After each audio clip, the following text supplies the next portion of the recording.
네, 대선 후보 다자 대결에서 국민의당 안철수 후보가 민주당 문재인 후보를 앞서는 첫 여론조사 결과를 전해드렸습니다. 네, 5월 9일 장미 대선까지 한 달이 채 남지 않은 시점에서 이러한 흐름이 이어질지 주목이 되고 있는데요. 오늘 전문가와 이야기 나눠보도록 하겠습니다. 김광덕 전 한국일보 정치부장, 양문석 전 미디어스 논설위원, 이승훈 전 국민캠프 부대변인 나와주셨습니다. 안녕하세요. 안녕하세요. 어서 오십시오. 네. 저희가 지금 연합뉴스와 KBS가 공동으로 여론조사 내용 함께 살펴드렸는데 저희가 이야기 나누기 전에 다시 한번 짚어보고 이야기를 나눠보도록 하겠습니다. 일단 오자구도상으로 여론조사한 결과인데요. 국민의당 안철수 후보가 36.8%를 기록하면서 저희 그 여론조사 결과로는 다자구도에서 처음으로 1위로 올라선 결과로 나타났습니다. 이어서 더불어민주당 문재인 후보가 32.7%를 기록해서 오차 범위 내긴 하지만 격차를 좀 뒤집어지는 결과가 나타났습니다. 이어서 이제 리얼미터 여론조사 결과도 오늘 발표가 됐는데요. 함께 살펴보겠습니다. 네, 민주당의 문재인 후보가 42.6%, 국민의당 안철수 후보가 37.2%여서 문재인 후보가 안철수 후보를 오차 범위 밖에서 앞서고 있는 모습을 나타내고 있습니다. 네. 지금 여론조사 결과 함께 살펴보셨는데요. 지금 뭐 다자 구도 속의 양강 구도 뭐 어쩔 수 없는 사실인 것 같습니다. 지금 살펴보면은 그동안에는 사실 그래도 여러 가지 보면 양자 구도로 이렇게 대결하지 않은 이상은 그래도 문재인 후보가 앞서가는 것으로 나타났는데 지난 주말 사이에 이제 역전되는 여론조사 결과가 잇따라 나오고 있습니다. 지금 그렇죠. 흐름에 대해서 어떻게 좀 평가하고 계신가요? 네, 그러니까 각 당의 대선 후보를 뽑기 전까지는 올해 들어서 한 3개월 이상 문재인 후보가 사실 독주를 해왔죠. 그리고 1위로 독주를 해오고 2위하고 차이가 컸습니다. 근데 이제 후보를 선출한 이후에 며칠 사이에 안철수 후보의 지지율이 급상승하면서 상당히 문재인 후보를 추격하는 양상이었는데 양자 구도에서는 좀 앞서는 게 좀 많았습니다만 다자 구도에서는 그래도 밀리는 게 많았었는데 이번 주말에 나온 조사에서 처음으로 다자 구도에서도 안철수 후보를 앞서는 결과들이 일부 나왔습니다. 그런데 이제 반면 문재인 후보가 또 여전히 다자 구도에서도 아까 리얼미터 조사 같은 경우는 또 문재인 후보가 여전히 또 앞서는 거로 나와서 지금은 소위 양자 구도에서는 안철수 후보가 앞서는 게 많습니다만은 근데 양자 구도는 지금 현실상으로 존재하지 않는 거잖아요. 그렇죠. 그래서 이 다자 구도에서 지금 문재인 후보와 안철수 후보가 치열한 접전을 벌이는 양상인데 이렇게 된 이유는 크게 두 가지가 있습니다. 이제 경선 이후에 이 민주당의 안희정 지사 지지층이 문 후보로보다는 안철수 후보로 더 간 그런 측면이 있고 또 하나는 보수 후보로 지금 돼 있는 홍준표 후보와 유승민 후보의 지지율의 합계가 채 10%도 못 미치는 이런 결과들이 10% 전후로 나오는데 10%도 못 미치는 거로 나오는 경우에는 안 후보가 문재인 후보보다 앞서는 조사가 많습니다. 다자 대결에서 승리한 게 처음이기 때문에 지금 국민의당 내부 분위기는 상당히 좀 고무적일 것 같다는 판단이 드는데요. 네, 국민께 상당히 감사드리고 있습니다. 이번 결과를 보면 문재인 후보의 확장력이 제한적이라는 게 현실화된 거 아니겠습니까? 그래서 보면 박근혜 최순실 국정농단 게이트에 대해서 어떤 정권의 심판 있었는데요. 이런 정권 심판 적폐청산론에 대해서 아직까지도 여기에 머물러 있었던 것이죠. 진정으로 중도, 보수, 미래 또는 진보를 아우를 수 있는 그런 준비 비전 제시가 부족했다고 보여집니다. 그래서 문재인 후보에 대해서 이런 반문 정서들이 좀 더 강화되는 게 아닌가 이런 측면이 들고요. 또 문재인 대항마로서 지금 보수 후보 홍준표 후보 있지 않습니까? 홍준표 후보가 아무래도 국민들에게 막말 정치로 좀 비판을 많이 받고 있고요. 또 유승민 후보에 대해서는 지금 대구 경북 지역에서 어떤 배신론이 좀 약간 팽배한 상황 아니겠습니까? 그런 측면에서 지금 중도 보수표가 갈 곳을 많이 잃었다. 그렇다면 그 대안은 무엇이냐? 바로 안철수 후보가 아닌가 그 선택이었다고 보고요. 이제까지 4.13 총선에서도 보듯이 어떤 친문 패권을 반대하고 나오지 않았습니까? 그 국민의당을 창당해서 정말로 열심히 해서 국민들에게 뭐 야권 연대해야 된다. 또 야권 연대는 야권 분열은 야권 필패다. 이런 비판도 받아왔었지만 끝까지 자강론을 주장하면서 국민들에게 진정성을 보여줬던 것.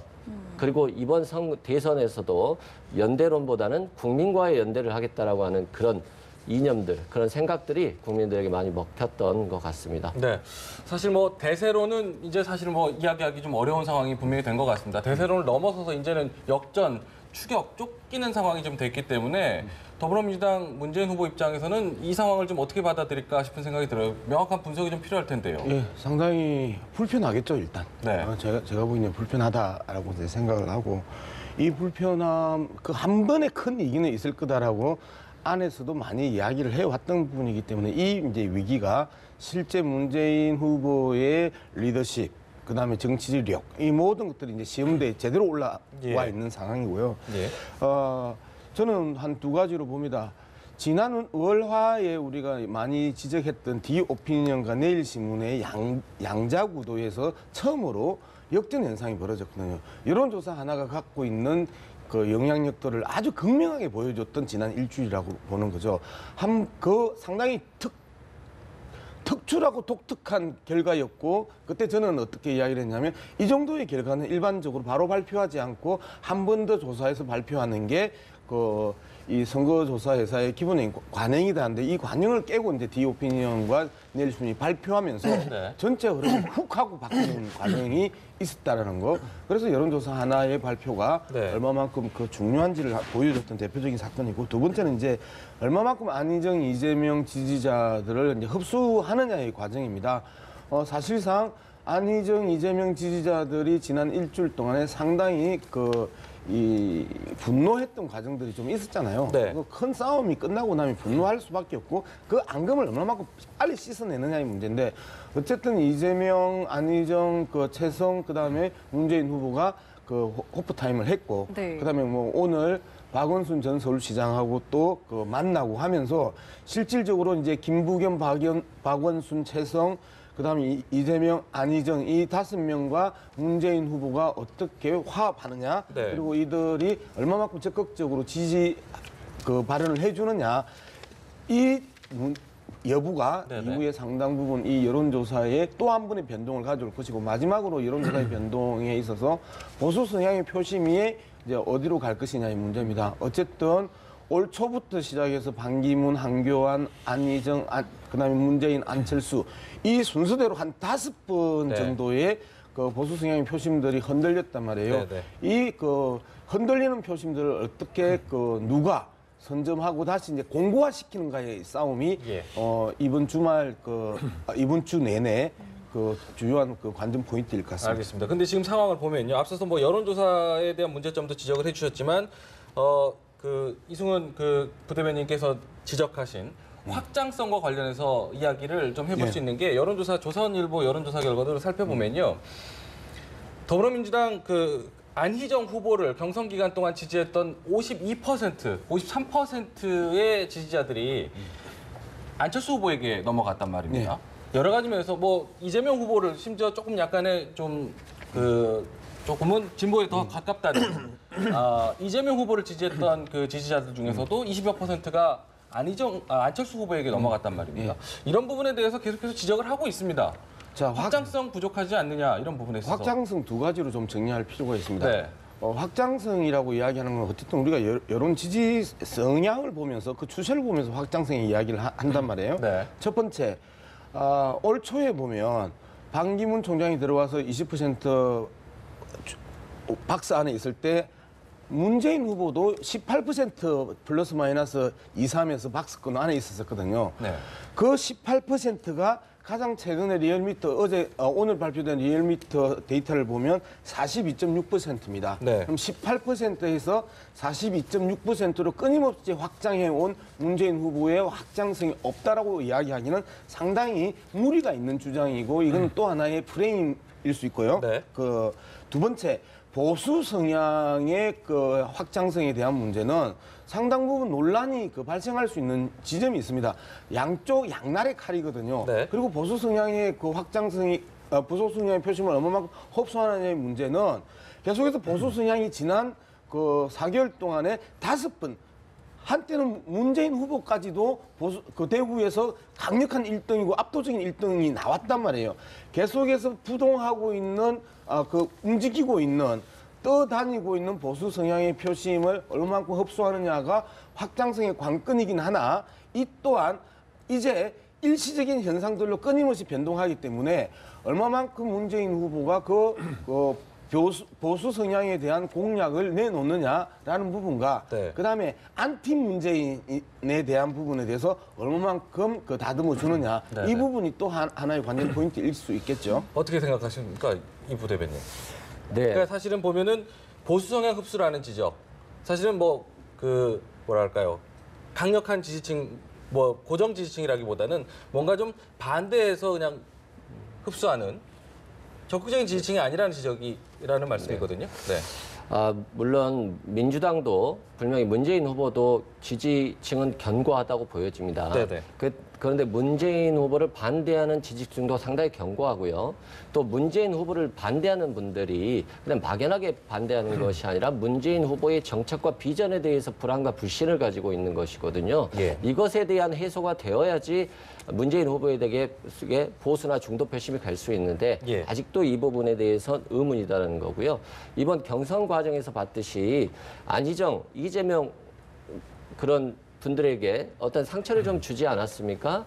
그리고 박영선 의원, 안희정 의원을 도왔던 박영선 의원에게 문자 폭탄과 18원 후원금 폭탄이 주어졌지 않습니까? 네네. 이때 우리 문재인 후보께서 경쟁을 흥미롭게 하는 양념이다라는 취지의 발언을 하셨어요. 물론 오해라고 하셨지만 그럴 때 이거에 대해서 박영선 의원이 양념이라는 단어는 가볍지만 후보, 내면의 속살을 드러낸 게 아니냐라는 말씀을 페이스북에서 하셨습니다. 네. 그래서 이런 부분들이 굉장히 상처를 많이 줬고 안희정, 이재명 경쟁자들의 어떤 지지를 받을 수는 있을지 모르지만 그들을 지지했던 지지자들에게 정말로 뭔가 비전을 보여줄 수 있느냐, 그분들의 어떤 상처까지도 끌어줄 수 있느냐, 그건 상당히 좀 어려운 부분이 많다고 생각합니다. 그러니까 반대로 사실은 문재인 후보가 그걸 끌어들이지 못한 부분이 있긴 하지만 그럼 안철수 후보 입장에서는 그걸 보여줘서 가져갔느냐라는 것을 궁금해하는 부분들도 있거든요. 단순히 문재인 후보가 싫어서 이렇게 역선택을 한 것이 아니냐라는 지적에 대해서 어떻게 생각하시는지. 안철수 후보는 상당히 나름대로 일관성을 보여줬다고 생각을 합니다. 네네. 계속적으로 연대론에 흔들릴 때에도 정말 국민과 함께하겠다. 국민과 연대를 해야지 어떤 표심을 얻기 위해서 정치공학적인 연대 이런 것. 문재인 후보를 반대하기 위한 연대 이런 건 안 된다고 하지 않았습니까? 결론은 그것은 안철수 후보께서 정말로 국민들에게 자신의 정책과 비전을 보여주고 싶었던 것입니다. 네. 그런 측면에서 본다면 그런 걸 국민들이 믿어주고 중도 보수 표심이 오는 것이지. 알겠습니다. 단지 네. 네, 그래서 지금 두 후보의 지금 약점과 단점을 이제 장점을 갖고 이야기하고 있는데. 문 후보의 역시 단점은 아까 거론됐지만 확장성이 없는 건 아닙니다만은 확장성의 한계를 어느 정도 보여준 측면이 있는 것 같아요. 그러니까 지지율이 경선이 끝났을 때 크게 오르지 않고 조금밖에 못 오르는데 이제 안철수 후보는 이제 지지율이 많이 오르지 않았습니까? 네. 근데 이제 확장성의 한계는 보여주고 있는 건 맞는데, 근데 이제 안철수 후보 같은 경우는 뭐냐 하면은 과연 이게 본래 자기 지지자는 아니다 이거죠. 그렇죠. 본래 지지율은 한 달 전만 해도 한 10% 전후에 불과하지 않았어요. 그런데 지금 35% 이상 나오는 것까지 나오고 있는데, 그러면 그 사이에 20% 이상 지지율이 올껑충 뛰었는데, 과연 자기 표로 지금 현재는 좀 액체 상태로 굳어 있는 게 아니거든요. 그래서 굉장히 유동성이 있다. 그래서 소위 말해서 문재인 후보를 덜 싫어서 자기한테 오니 자기가 아주 좋아서 적극적으로 지금 지지하는 건 아니거든요. 근데 이제 결국에는 보수들이 와서 이제 이거를 지지율을 올려준 건데. 그래서 지금 현재 일종의 현재 지지율에 문재인 후보가 독주하다가 이제 크로스 현상. 이거를 골든 크로스라고 해야 될지 그냥 크로스라고 해야 될지 모르겠습니다만은 골든 크로스는 상당히 의미가 있을 때 이렇게 하는데 어쨌든 크로스 현상이 일부 벌어지고 있습니다.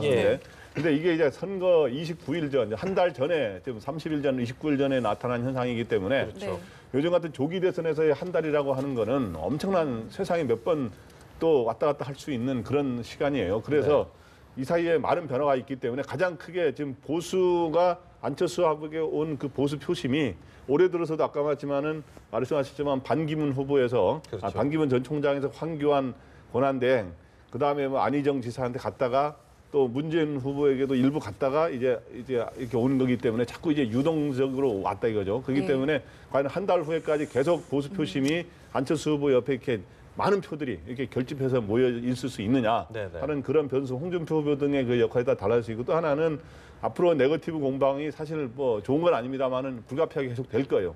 네거티브 공방과 함께 스탠딩 TV 토론이 또 처음으로 도입되지 않았습니까? 이 과정에서의 지지율에 또 변화가 있을 거기 때문에 앞으로 이제 또 어느 쪽으로 더 상승세가 나타날지는 좀 더 지켜볼 필요가 있는 것 같아요. 두 가지 측면을 좀 봐야 될 것 같습니다. 첫 번째는 누가 실수하느냐. 누가 실수하느냐. 그냥 안희정 지사가 계속해서 그 상승세를 치고 올라갈 때 선의 발언을 하면서 박근혜 대통령까지도 선의 이야기하면서 훅 하고 하면 끊기거든요. 그다음에 컨벤션 효과를 노려야 되고 누려야 되는 문재인 후보가 앞서 지적했던 것처럼 문자 폭탄에 대해서 흥행을 위한 흥미를 위한 양념 발언을 그다음 하면서 이 부분이 그 엄청난 지지율들을 깎아 먹었단 말이에요. 그런 측면에서 본다면 누가 실수하지 않느냐. 안철수, 문재인 후보의 실수 줄이기가 그 첫 번째 관건일 거고, 두 번째가 네거티브 논쟁이 얼마만큼 격렬해지느냐의 문제입니다. 네거티브 논쟁이 실질적으로 누구에게 영향을 주느냐 하면 유동층에게 영향을 주거든요. 그러면 네거티브 공방이 강해지고 격렬해지면 격렬해질수록 안철수 후보가 불리해집니다. 그리고 문재인 후보가 유리해집니다. 왜 그러냐면 문재인 후보가 갖고 있는 현재의 40%는 아주 탄탄하고 사실상 이제 고정의 그 영역으로 가는 지지율이면, 안철수 후보는 앞서 지적했던 것 같이 지난 한 달 전에 10%에서 지금 35% 전후로 치고 올라온 그 지지율이기 때문에 상당히 느슨한 그 지지율이고 탄탄하지 못한 지지율이기 때문에 네거티브 공방이 격렬해지면 안철수 후보가 상당히 불리한 형국이 될 가능성이 높다라는 측면에 있어서 실수 줄이기와 네거티브 그 상호 공세가 얼마만큼 격렬하느냐, 이 두 가지가 이후에 두 사람의 지지율을 상당 부분 결정할 가능성이 높다고 저는 보는 거죠. 자, 이번에는 저희가 지역 지지율도 좀 살펴보도록 하겠습니다. 광주 전라 지역 지지율을 저희가 좀 보여드릴 텐데요. 안철수 후보가 41.7%, 문재인 후보가 38%, 그 뒤로 심상정 후보, 유승민 후보, 홍준표 후보가 뒤를 잇고 있습니다. 저희가 지금 호남 민심을 이야기를 좀 해볼 텐데요. 광주 지역 그리고 전라 지역의 민심을 저희가 지금 어떻게 좀 해석을 해봐야 될까요?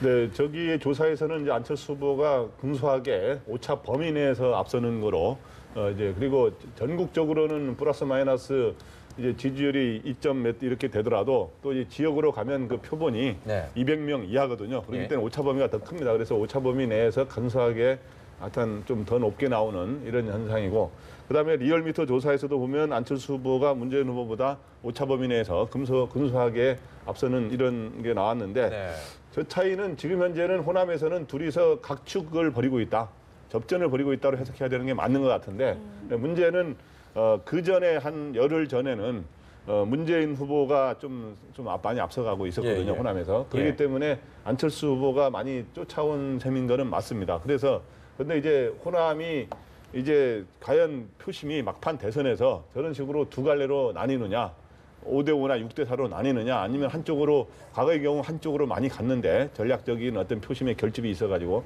그런 건데, 제가 보기에 대선으로 갈수록 어느 한쪽으로 무게 중심으로 기울 가능성이 꽤 있다고 봅니다. 그래서 그래서 일방적으로 무슨 90%까지는 아니더라도 7대3이라든가 8대2로 이렇게 기울 가능성이 저는 있다고 보는데, 현재 앞으로의 이 두 후보는 호남이 일단 둘 다 야권에서 출발하지 않았습니까? 현재 안 후보는 현재는 보수층의 지지를 꽤 많이 받고 있습니다. 그래서 호남의 지지를 누가 많이 받아 전략적 선택을 받느냐, 이게 또 승부에 굉장히 중요한 게 될 것 같아요. 지금 말씀하신 것처럼 안철수 후보가 보수층의 지지를 받고 있는데, 이게 반대로 지금 저희가 본 것처럼 호남 지지율에는 좀 상당히 좀 영향을 주지 않을까, 이런 우려도 있거든요. 호남에서 지지율을 많이 받으면 아니죠. 그러니까 이제 보수층, 지금 보면은 보수층에서 지지를 좀 많이 보내는 것으로 여론조사가 나오고 있고, 말씀하신 대로 여러 분석들이 이어지고 있지 않습니까? 그런 부분에서 반대로 호남 지지층, 야권의 지지층에서는 그 부분, 기존 야권의 지지층에서는 좀 빠지지 않을까, 이 부분을 좀 지적하는 것 같은데요. 지금 호남의 바닥 민심은 개인적으로 생각하면 이미 문재인 후보에서 안철수 후보 쪽으로 좀 흐르지 않았는가 생각되고요. 그 이유는 이제까지 호남 민심은 정권 교체를 위한 전략적인 선택을 하지 않았습니까? 근데 지금은 그런 불안감이 좀 해소되면서 이미 정권 교체는 확정됐다. 네. 그렇다면 더 좋은 정권 교체가 무엇인가? 어떻게 누가 더 대한민국을 이끌어갈 지도자인가를 본 어떤 이런 표심으로의 변화가 읽혀지고 있습니다. 그렇기 때문에 호남은 누가 더 호남을 대변하고 누가 더 나라를 대변할 것인가. 그래서 미래와 통합의 지도자를 보는 것이죠. 그래서 이번 호남의 어떤 투표 표심은 상당히 재미있을 것으로 보여집니다. 네, 어떻게 보시나요? 많이 갈등하는 거죠. 보수 성향의 표심만큼이나 호남의 표심들이 많이 흔들리고 있고 그리고 실제 정권 교체에 대한 그 열망은 어느 지역보다 또 높고요. 그런 측면에서 본다면 결국은 수도권의 흐름들을 얼마만큼 그 상호 잡아내느냐의 문제가 호남 표심에 역으로 영향을 미칠 가능성이 많습니다. 예전에는 호남의 그 입장들이 수도권의 출향민들에게 많이 영향을 미쳤다면 지금은 외려 수도권의 흐름들이 호남에 역영향을 미칠 가능성이 높은 현상이고 네. 그다음에 호남은 계속해서 그 박빙의 치고받기 반전의 반전이었습니다. 네. 한 2개월 전까지만 해도 안철수 후보가 이기고 있다가 한동안 문재인 후보가 이기고 있다가 또다시 그 박빙으로 지금 그 또 수렴되고 있는 과정이거든요. 즉 정권 교체의 정통적 정권 교체의 위기와 위험 신호가 온다면 네. 이 부분에 대해서는 상당히 쏠림 현상이 나타날 가능성이 높다. 이런 그 분석들을 할 수가 있겠죠. 네, 그렇군요. 네. 뭐 대구 경북도 있으니까 같이 이야기 좀 말씀해 주시죠. 대구 경북도 저희가 저는 아무래도 이번 선거를 보면서 우리가 엄청난 큰 변화를 느끼고 있는데 이번에 이제 어째 보수의 일종의 몰락이라고 하는 이런 선거로 좀 치러지고 있는 거 아닙니까? 앞으로 다시 홍준표 후보 말로 따라 다시 살아날 거라고 하는데 그건 좀 지켜봐야 될 것 같고 네. 그 과정 속에서 보수 진보의 이 대결이 약간 흐트러지면서 이 지역주의의 대결 구도가 네. 완전히 지금 현재 사실 굉장히 완화되거나 흐트러진 상황에서 치러지고 있는 데서 최근 수십 년 사이에 가장 이례적인 선거입니다. 그래서 지금 보면은 전국적으로 제가 여러 이 여론조사를 주말에 나온 거를 한 여러 가지를 한 5가지를 이렇게 봤더니 네.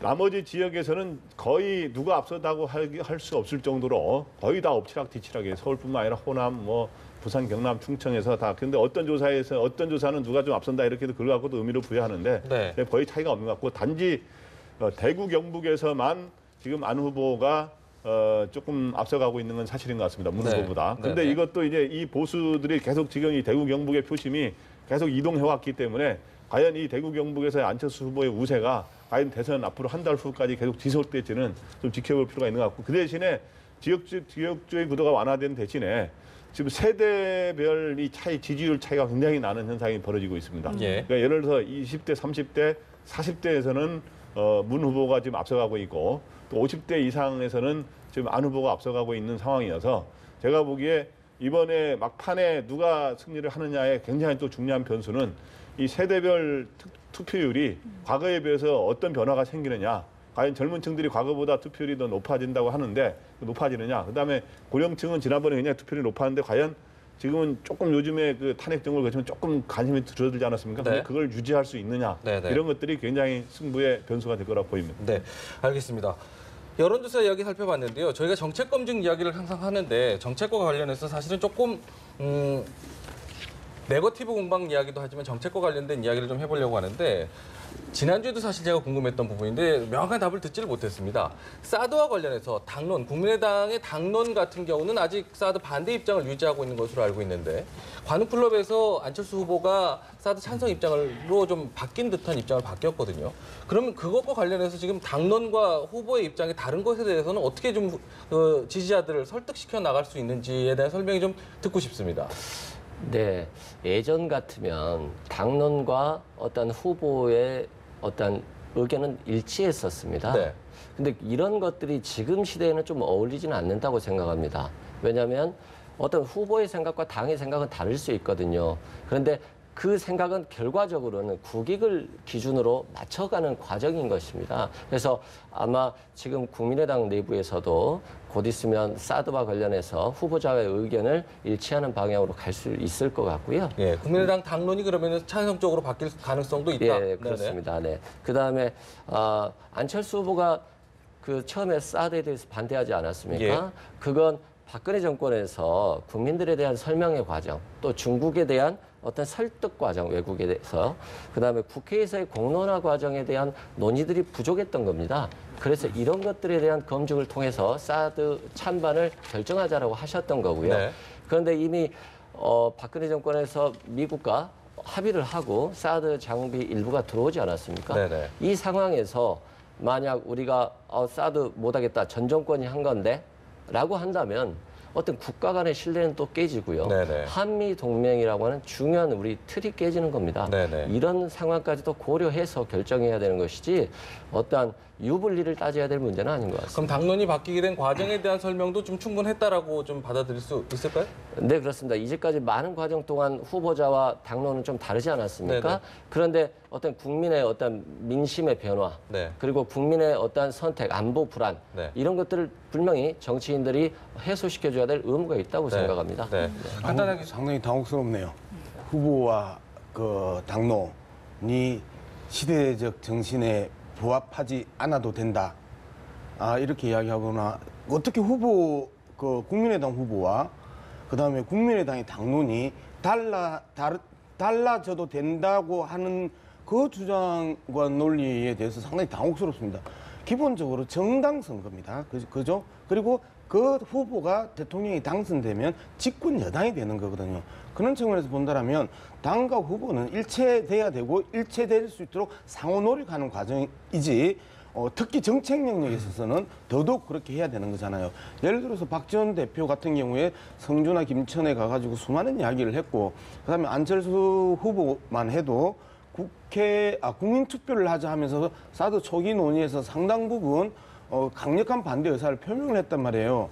그리고 같이 후보와 당이 입장이 같았었는데 갑자기 바뀐 거잖아요. 당내 당직자들도 제대로 합의되지 않은 과정에서 이 과정에 대한 부분에 대해서는 문제가 있었으면 문제가 있었다고 이야기를 하고 지적하는 게 맞는 거지 후보와 당이 다른 게 시대적인 그 변화고 흐름이고 그 시대에 대한 조언이다라고 이야기를 해버리면 그러면 당과 후보의 그 당에서 그 후보를 선출하겠습니까? 그거는 저는 아니라고 보는 거고요. 문재인 후보와 관련된 이야기도 좀 검증을 해봐야 되니까 네. 시간이 얼마 안 남았으니까 문재인 네. 후보에 대해서 좀 여쭤보면은 네. 사실 문재인 후보 같은 경우도 국민의당을 계속 지적하면서 네. 40석의 인원으로 뭘 할 수 있겠느냐라고 네. 지적을 하고 있지 않습니까? 네. 사실 문재인 후보 같은 경우도 40% 박스권 이상 넘어가지를 못하고 있습니다. 국민의 여론의 지지를 다 끌어모은다 해도 40% 대통령이 된다고 한다면 40% 지지를 받고 대통령이 된다고 한다면 나머지를 어떻게 감당해낼 수 있느냐에 대한 반론도 똑같이 있을 것 같은데요. 갑자기 제가 문재인 대표 후보의 그 설명을 대변인 한다면. 것처럼 네네. 그렇게 질문을 하면 그 정치평론가로서 상당히 불만스러운 거고요. 예. 첫 번째 그 40% 박스권이라고 이야기를 하는데 그걸 박스권이라고 이야기할 수가 없는 거죠. 문재인 후보가 40% 올라간 게 불과 1, 2주 정도밖에 안 됐단 말이에요. 그런 측면에서 보면 40%를 박스권이라고 이야기하면 안 된다. 앞서 말씀드렸던 것처럼 4개월 동안 지속적으로 18%포인트, 18% 지지대에서 42%, 43% 가고 있는 현재 상승 중에 안정적 상승을 하고 있는 부분을 명확하게 지적을 해야 되고 한계가 또 무슨 지적이었죠? 40% 지지를 받으면 네. 예, 이 40석에 대한 국민의당, 국민의당에 대한 비판인데 저는 그 부분에 대해서 그 두 가지 측면을 봅니다. 하나는 야권 공동정부를 누구든지 고민하지 않으면 안 된다라는 측면에서 본다면 국회가 바른정당과 그다음에 자유한국당의 의석을 생각을 한다면 네.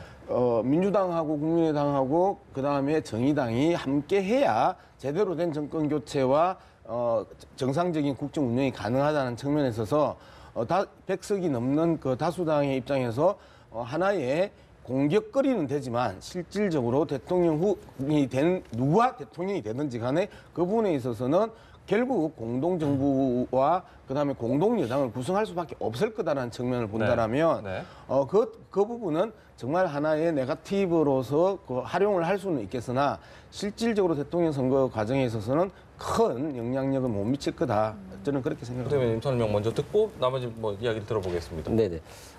일단은 그 후보자와 당 간의 계속적인 어떤 대화 그리고 사드에 대한 문제로 상의를 통해서 의견이 좁혀지는 과정이고요. 네. 처음부터 같을 수는 없다는 것이지 결과적으로 계속 많은 대화와 타협을 통해서 의견이 좁혀지는 과정이라는 설명이고요. 네. 그리고 이제 문재인 후보나 친문 패권에 대한 국민들의 어떤 반감은 이런 것 같습니다. 내가 아니면 저기로 돌린다거나 내 편이 아니면 네 편으로 하는 편가르기. 그런 부분에 대한 우려, 불안, 불신이 많습니다. 그래서 이번 대선은 어떤 그런 것보다는 정말 국민들에게 미래와 정책을 제시하는 그런 선거가 되길 바라고 있습니다. 네. 본부장님 말씀 설명 끝으로 들어보죠. 이 문제에 대해서요? 네. 일단 사드 문제에 대해서는 안철수 전 후보가 입장을 변경한 건 사실이잖아요.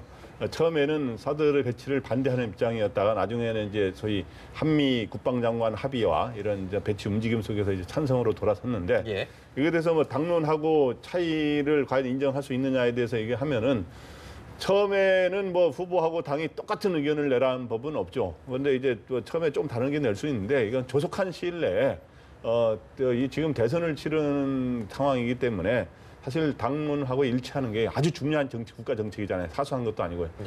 일치하는 게 좀 맞는 거고요. 빨리 일체화를 시켜가는 게.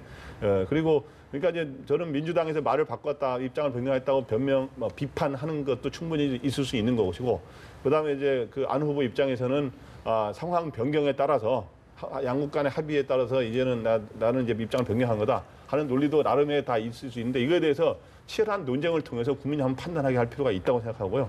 어쨌든 두 당 다 119석 지금 40석밖에 안 되기 때문에 집권 이후에는 어떻든 공동정부를 하든 협치를 하든 이렇게 하면서 국민의 뜻을 모아가는 그런 작업이 필요한 것 같습니다. 네, 알겠습니다. 저희가 이제 두 가지 여쭤봤던 이유는 어쨌든 그 가장 쟁점이 되는 부분이고 그 부분을 통해서 한마디만 이야기를 하면 말 바꾸기를 했고 그리고 죄송하다 하든지 전략적으로 보수 표심을 흡수하기 위한 고육지책이라고 하든지 이렇게 좀 솔직하게 이야기를 하는 게 맞는 거죠. 책임 있는 정치인이죠. 더 발언 드리면 불공평해지니까 여기서 정리를 하겠습니다. 알겠습니다. 저희 세 분 말씀 여기서 마무리 짓겠습니다. 오늘 말씀 고맙습니다. 감사합니다.